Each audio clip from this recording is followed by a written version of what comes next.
Hello everyone and welcome back to my channel. In today's One Piece Treasure Cruise video, we are going to rank the 4 new upcoming ships in the game. As of right now, we only know that Shiki's ship will be available through an unlockable quest in Extra Island for 30 gems.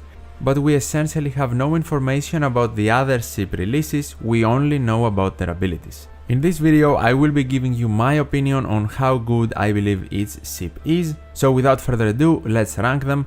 Starting with spot number 4, which belongs, in my opinion, to the White Tiger or the Neo Marine's ship, aka Zephyr's ship.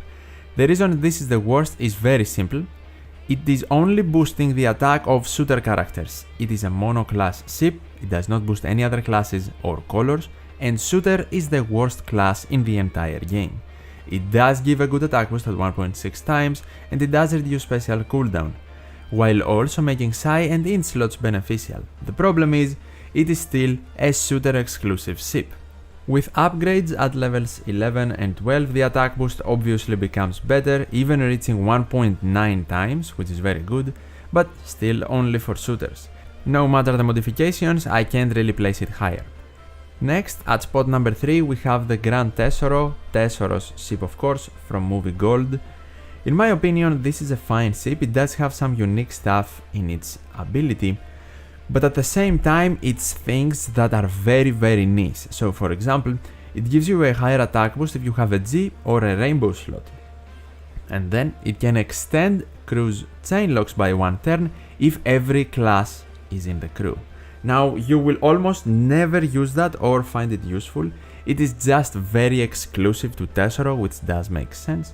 But this ship boosts everyone, and not only that, it also boosts HP, unlike the Neo Marine ship. And because of the rainbow slot mechanic giving you an attack boost of 1.75 times instead of the normal 1.5 times, it can work great with the V2 Straw Hat crew. At level 12, the multipliers actually become 1.7 times for a normal attack boost and 2 times for the rainbow slot attack boost, which is actually crazy if you think about it. But of course it is for a very specific combo, so I'm never gonna say it is worth to increase this ship's level. The modifications are very decent though, being able to remove 1 turn of bind and attack down. It is a decent ship, it can also multiply the number of berries you gain from a quest by 2, which is good, but generally I don't see you using the ship outside of very niche situations over other great ships we have in the game. Next up, at spot number 2, we have the Catapult, Bullet's Submarine. This is actually a pretty decent ship. First of all, it is boosting Strength Q and Int characters, essentially the colors that Bullet also boosts with his Captain ability. And also very similarly to Bullet's Captain ability, it boosts the Captain with a higher attack boost than the rest of the crew. So the crew gets an attack boost of 1.55 times, and the attack boost that the Captain gets is actually 1.2 times higher, which is approximately 1.9 times. That is a huge attack boost coming from your ship, even though it is only for 1 unit. If that unit has a final tap or maybe even a Sugoras ability, that extra boosting can be great help. It is also noteworthy that Bullet is not the only character that boosts himself more as captain, more characters can do this and they can be a great pairing for this ship, if of course they fit the ship color requirements. This ship can also boost HP and it makes it a little easier to hit perfects while also reducing the special cooldowns at the start of the quest, which at this point is an essential for a good ship. The ship upgrades at levels 11 and 12 are not anything crazy, essentially the attack boosting multipliers are increased. And for the modifications, it can passively boost fighters' base attack, which is not anything crazy, and it's also more restrictive to fighters, not the colors the ship is boosting, but it can also give 1 turn of special cooldown reduction, which can definitely be very useful. And at spot number 1, obviously, one ship is remaining, Shiki's Island ship, the one we know we can unlock for 30 gems. This ship is focused around Dex, Q and Int characters, just like Legend Shiki is, and it's kind of similar to the Amphibious Nostra Castello, because if you have full HP or less than 30%, then you get an attack boost of 1.7 times instead of a 1.55 times, which is the base one.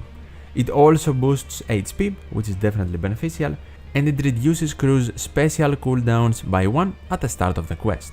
With upgrades at levels 11 and 12, you have a higher chance of getting an RCV slot. The ship does not make them beneficial though, and of course the multipliers for attack increase, and they can reach up to 1.85 times with the HP requirements fulfilled.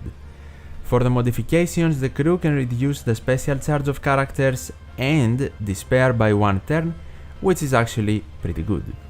Generally, I would say that spots 1 and 2 are kind of interchangeable depending on what color you want to use outside of Q-in. Is it strength or is it dex? Then you can choose the color.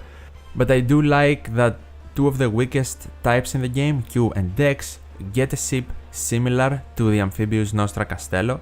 They do already have representation through the Shark Superb, but that is definitely a more restricting ship. So it's definitely good to have options. Since of course the Sticky ship will be releasing very soon, I will also be making a worth video on it, listing all the advantages and disadvantages I think the ship has. If you do not want to miss that, definitely subscribe to the channel. But tell me, what do you think of the ships? Do you agree with my rankings?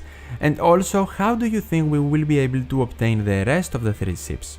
And as always, thank you so much for watching, take care, and I'll see you in the next one.